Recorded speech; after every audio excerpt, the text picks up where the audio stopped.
राजस्थान के 7 विधानसभा सीटों पर हो रहे उपचुनाव में क्वींसर सीट सबसे दिलचस्प सीट मानी जा रही है। यहां पर चुनाव प्रचार के दौरान सभी पार्टियों के नेताओं की ओर से जमकर बयानबाजी देखी गई।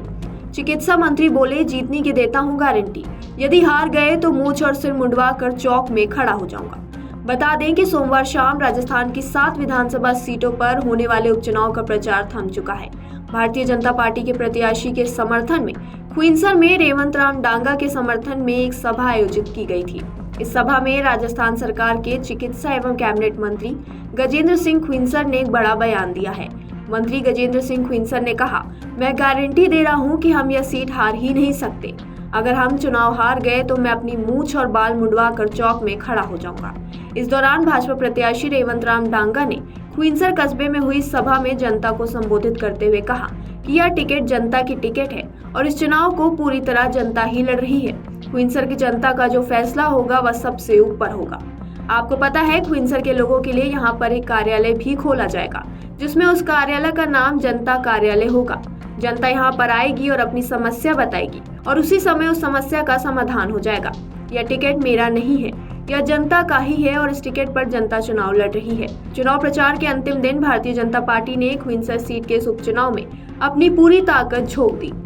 इस सभा में गजेंद्र सिंह क्वींसर ने एक ऐसा बयान दिया जिसे लेकर पूरा क्वींसर इलाका हिल गया है। उन्होंने कहा कि मेरे पास मुख्यमंत्री का फोन आया और उन्होंने कहा कि क्वींसर सीट अब आपके भरोसे है और क्वींसर में आप कमल का फूल खिलाएंगे। मेरा यह मानना है कि यदि यहाँ पर फूल नहीं खिला तो मेरे मंत्रालय पद पर संकट है। आप देखते हो सामने वाली पार्टियां चुनाव जीतने के बाद किस तरीके से अपमान करती हैं, हमें नीचा दिखाने के लिए। यह चुनाव अब रेवंत राम डांगा नहीं, यह चुनाव भारतीय जनता पार्टी लड़ रही है। क्वींसर विधानसभा सीट पर पूरे राजस्थान की निगाहें टिकी हुई हैं। वह इसलिए कि राजस्थान की तीसरी पार्टी यानी राष्ट्रीय लोकतांत्रिक पार्टी की राजधानी है। दूसरा यह भी कारण है कि इस सीट पर कांग्रेस और भाजपा दोनों ही पार्टियों ने बड़े बड़े नेताओं को मैदान में उतार कर देख लिया, जबकि दोनों ही पार्टियां यहां पर सफल नहीं हो पाई।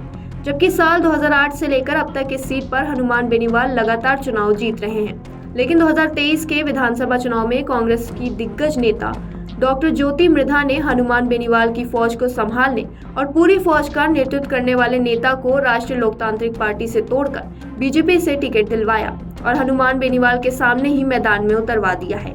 2023 के विधानसभा चुनाव में कांग्रेस पार्टी तीसरे नंबर पर रह गई और हनुमान बेनीवाल को कड़ी टक्कर दी। उस समय हनुमान बेनीवाल मात्र 2000 वोटों से जीते थे।